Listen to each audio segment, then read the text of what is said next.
I used to think being careful protected you from heartbreak.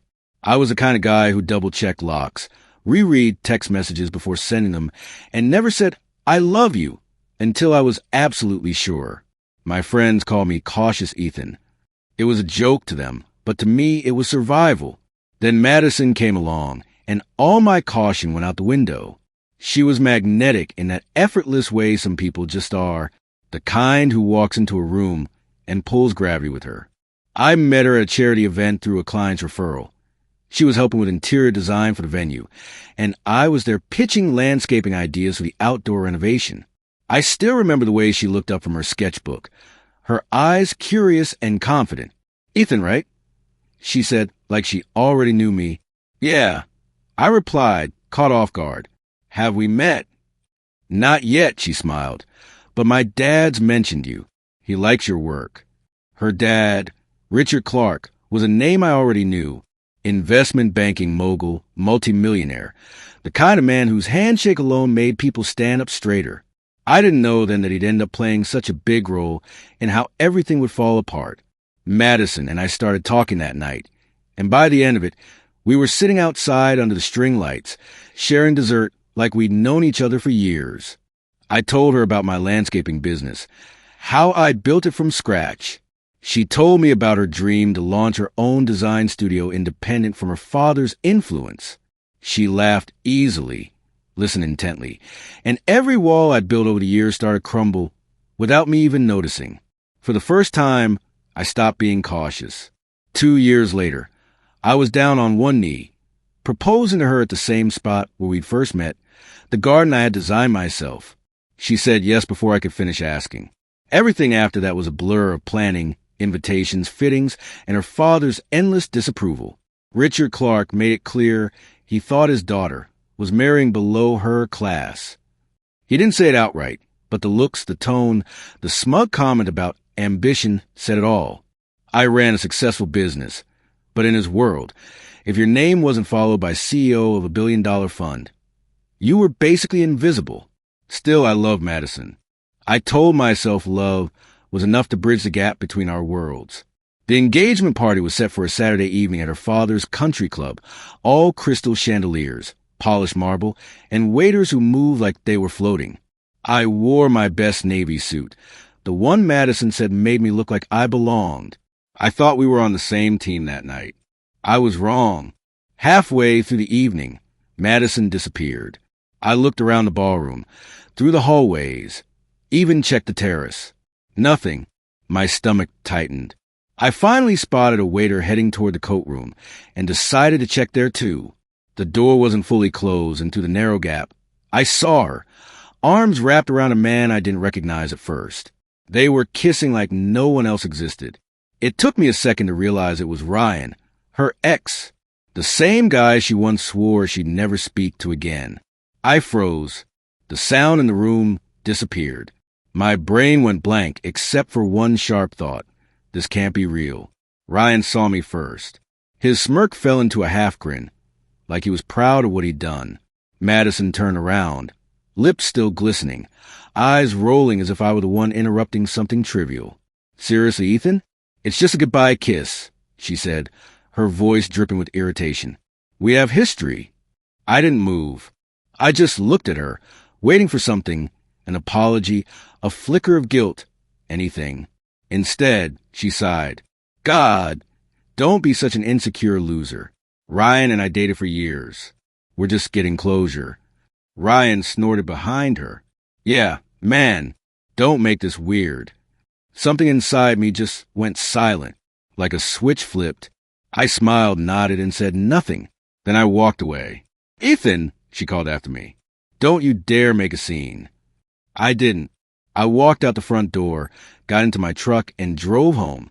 My phone buzzed nonstop, her text lighting up the screen, calling me dramatic, embarrassing her, telling me to come back and act like an adult. I turned it off. By 2 a.m., I had packed everything I owned that wasn't tied to her. Clothes, tools, important files, a few pictures that actually meant something. I left the engagement ring on the kitchen counter. It had belonged to my grandmother. Next to it, I left a note that said only 2 words. Goodbye, kiss. Then I walked out. The next morning, I was sitting on my buddy Tyler's couch with a beer in hand. He didn't say much, just passed me another one and said, "She blew it, man." That was all there was to say. When I finally turned my phone back on, it exploded with missed calls, texts, and one furious voicemail from Richard Clark himself. His voice was cold, clipped, full of outrage. "You've humiliated my daughter in front of everyone. Fix this. Call me back immediately." I didn't. Instead, I went online and started canceling the wedding vendors, one by one. I'd paid most of the deposits myself, even though Richard had offered. My grandmother always said, "Never owe people who think they're above you." She was right. Most vendors were kind when I explained. A few even refunded partial payments. Madison's messages shifted over the next few days, from angry to apologetic to desperate. "Please talk to me." It wasn't what it looked like. "He means nothing to me. We were just saying goodbye. Don't throw away what we have over something so stupid." I finally replied, "I'm not throwing anything away. You already did that." The next day, she showed up at my work site. I was in the middle of discussing plan options with a client when I saw her car pull up, her shiny silver Mercedes reflecting the afternoon sun. She marched toward me, eyes blazing, ignoring the client completely. "You need to stop this childish silent treatment," she said, her voice loud enough for everyone to hear. "We're getting married in 4 months." I walked her back to her car quietly. "We're not getting married," I said. "I've already canceled everything." Her expression froze. "You what?" "I canceled everything. You'll get the email soon." "You can't do that," she shouted. "My father's already invited half his business associates. You're making me look like a fool." "Then maybe you and Ryan can figure something out," I said. That's when she slapped me. Hard. My client definitely saw it. "Screw you," she hissed. "I was going to tell you it was a mistake.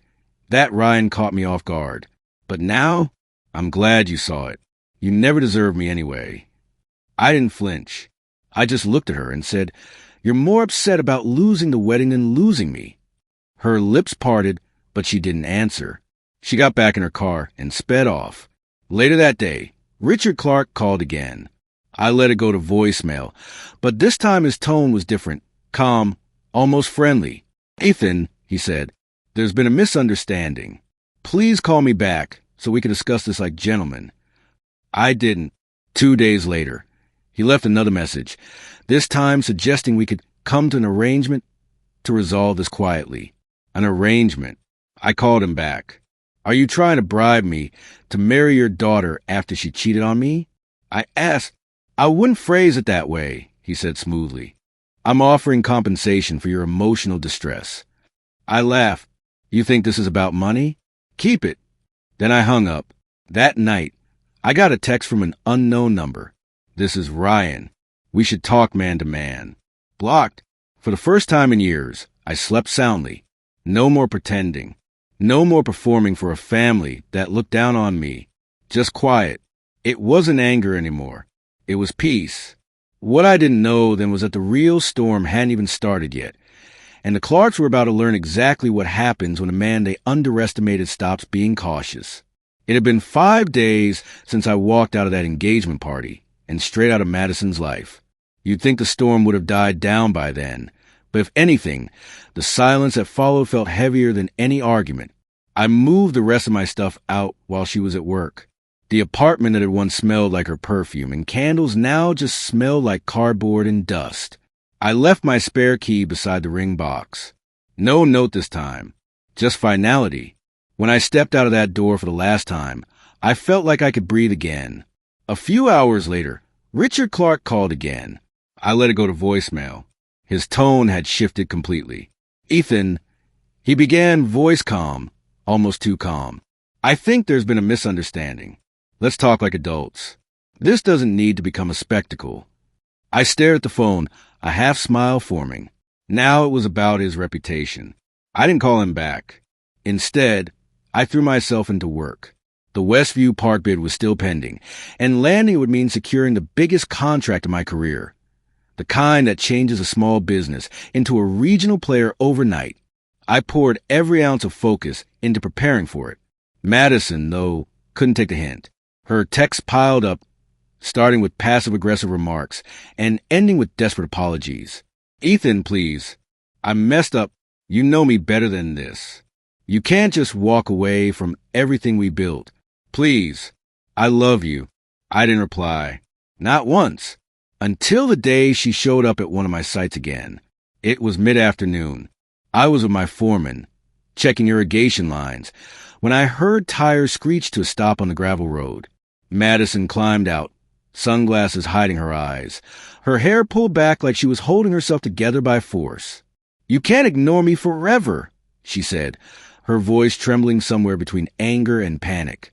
I can try, I said quietly. She took off her sunglasses.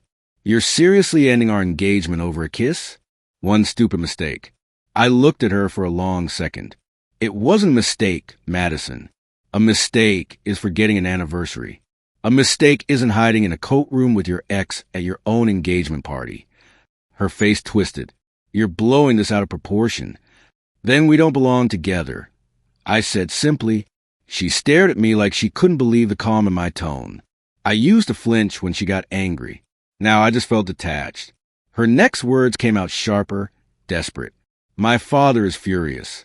You humiliated our family. You think you can just walk away like nothing happened. I didn't humiliate anyone, I said. I just refuse to pretend anymore. She slapped me again. This one stung less. Maybe because it didn't matter anymore. As she turned away, I said, You're not upset because you lost me. You're upset because you lost control. She froze but didn't turn around. Then she walked to her car, slammed the door, and sped off. That night, my phone lit up again. This time it was Richard Clark.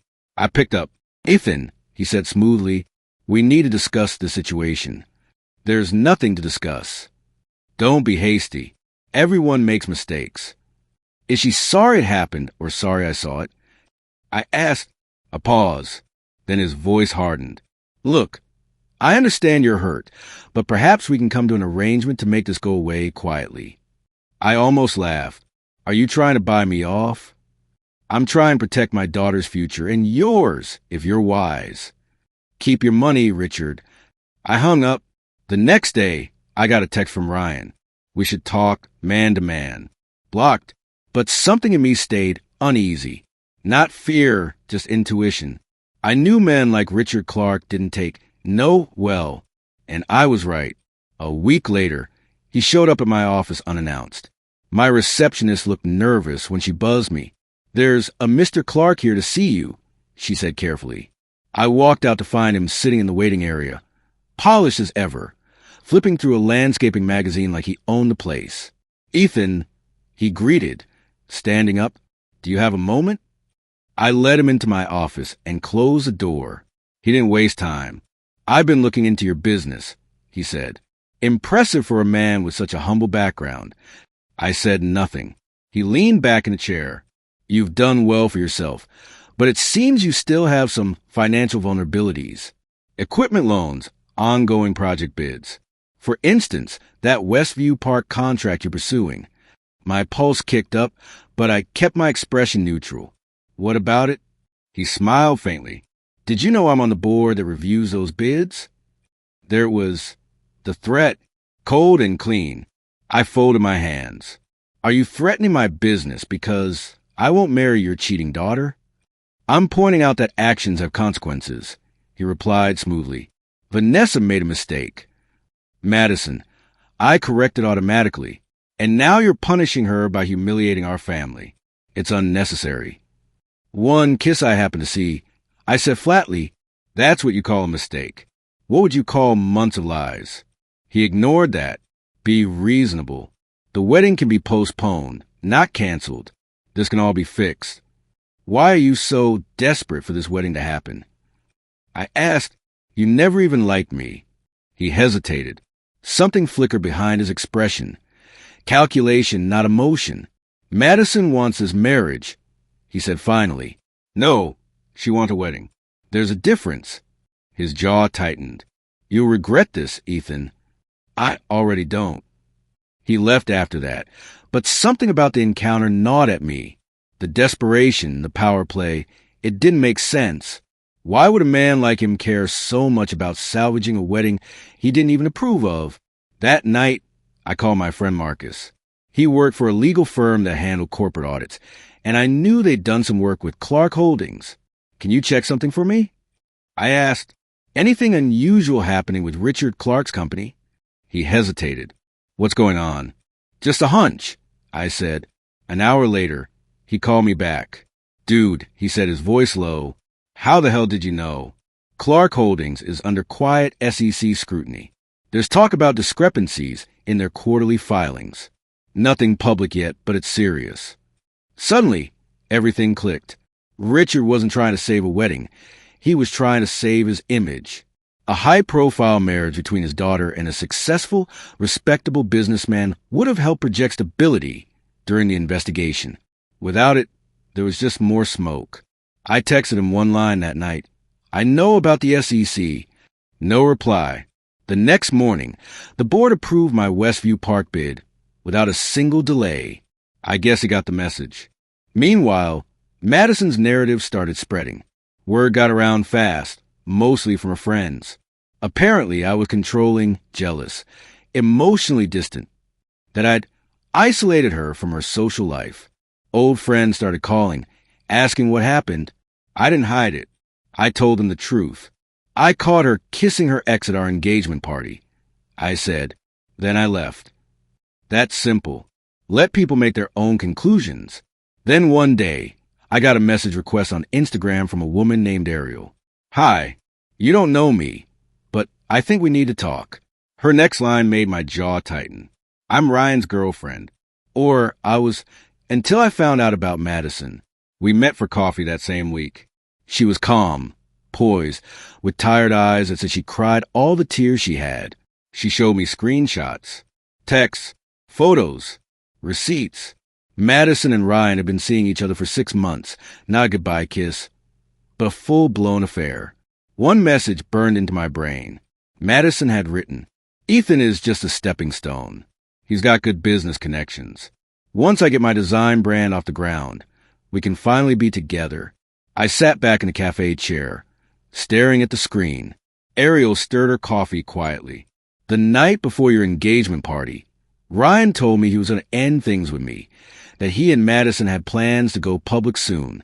That's why they were celebrating that night. I exhaled slowly. So that kiss wasn't closure. It was a victory lap. She nodded. What are you going to do with this? Nothing, I said. I don't need to. People like them eventually expose themselves. And I was right. 2 days later, Madison's best friend, Jess, called me out of the blue. I can't believe what she did to you, Jess said. She's been telling everyone you were abusive, that you controlled her money and isolated her. You know that's not true, I said. Of course I do, she replied. That's why I'm calling. I've known about her and Ryan for a while. I should have told you sooner. She hesitated, then said, You might want to check your email. There was an invitation, a digital card titled Freedom Celebration. Madison was throwing a post-breakup party to celebrate her new life. Ryan was on the guest list. Just added, I figured you might want her dad to see this. I forwarded the invite to Richard Clark. No message, no threat, just silence. 10 minutes later, he called. His voice was tight, cold. What do you want, Ethan? Nothing, I said. Just thought you should know what your daughter is up to while you're busy trying to save her engagement. He hung up. I didn't go to that party, but I heard later how it went and how it blew up everything the Clarks had left. The night of that party turned out worse than anyone could have scripted. Word spread fast the next morning. The Clark family's perfect image shattered in one night. Madison showed up drunk, clinging to Ryan in front of her parents' business associates, while he flirted openly with another woman from the marketing team. Mr. Clark tried to drag his daughter aside, but she screamed at him in front of everyone, shouting about how he'd never love her anyway. By sunrise, photos and videos were already making the rounds on social media. The same investors who once toasted to the Clark legacy were suddenly backing away. I didn't even have to lift a finger. Madison texted me that afternoon. You happy now? You ruined my family. I didn't reply. The truth was, she'd done that all on her own. Over the next few weeks, I heard through mutual contacts how things kept spiraling. Mr. Clark's company lost 2 major contracts. Rumors spread about internal fraud, the kind Madison had helped cover up when she worked there. Ryan quit his job to focus on her, but even that didn't last long. Their relationship started cracking under the pressure. Meanwhile, I focused on rebuilding my own life. I expanded my business, hired new staff, and found a rhythm again. For the first time in years, I woke up without that tight knot in my chest. But karma wasn't done yet. One evening, as I was leaving my office, I spotted a familiar car parked outside, Madison's. She stepped out wearing a faded coat, eyes swollen, makeup smudged. "Ethan, please," she started, voice trembling. "Can we talk?" I should have driven away. But something in me, not pity, not love, just curiosity, made me stay. She told me Ryan had left her. Her father wasn't speaking to her. Her mom had moved out. She'd been blacklisted from several firms because of the scandal. I don't have anyone left," she whispered. I looked at her for a long moment. This was the same woman who'd laughed with her boyfriend as our marriage dissolved. The same woman who thought she could destroy me and walk away untouched. And now, she stood there broken, lost, small. I didn't say anything, just gave a faint, tired smile and turned toward my car. Behind me, she said quietly, "You were right about everything." I didn't turn around, because the truth was, I didn't need to hear her admit it. I'd already won, and the final chapter was yet to come. After that night, I didn't hear from Madison for a while. Her last words lingered for a few days, but then life moved on. I focused on work, on the people who'd stayed by my side, on peace. A few months later, I received a letter from the courthouse, the final hearing for the divorce settlement. She fought for half my business, for spousal support, even for the house she once told me was too small for her taste. I didn't flinch. My lawyer smiled and said, "We're ready." The courtroom was quiet when we walked in. Madison sat beside her new attorney, looking pale and nervous. Across from her was Mr. Clark, not supporting her, but testifying for me. Turned out, after everything blew up, he dug deeper into her finances and found that Madison and Ryan had siphoned money from the company's account to fund their vacations and personal expenses. He was furious. And when I showed him the proof I'd quietly kept all those years, every transaction, every email, every receipt, he switched sides instantly. Madison realized it too late. Her lawyer stammered through the case, tried to paint her as a victim, but the evidence was too strong. When the judge read the verdict, the room fell silent. All shared assets revert to Mr. Cole. Mrs. Cole forfeits claim to spousal support due to misconduct and proven financial deceit. Ryan, who'd been sitting in the back, stood up mid-sentence and walked out. Madison's face went blank. No anger, no tears, just shock. It was over. When the judge dismissed the case, I walked out without looking back. Outside the courthouse, reporters waited, asking if I had a statement. I just said, "Truth doesn't need to be loud," and kept walking. That night, I drove out to the lake where I used to think about everything I'd lost. The water was calm, the city lights faint in the distance. I took off my wedding ring, the same one she'd once said meant forever, and tossed it into the water. It disappeared without a sound. Peace, I realized, doesn't come from revenge. It comes when you stop needing to explain yourself to people who were never listening. Months later, I heard Madison had moved to another city. Ryan was gone. Her family business never recovered. She tried starting over, but the world she once ruled didn't have a place for her anymore.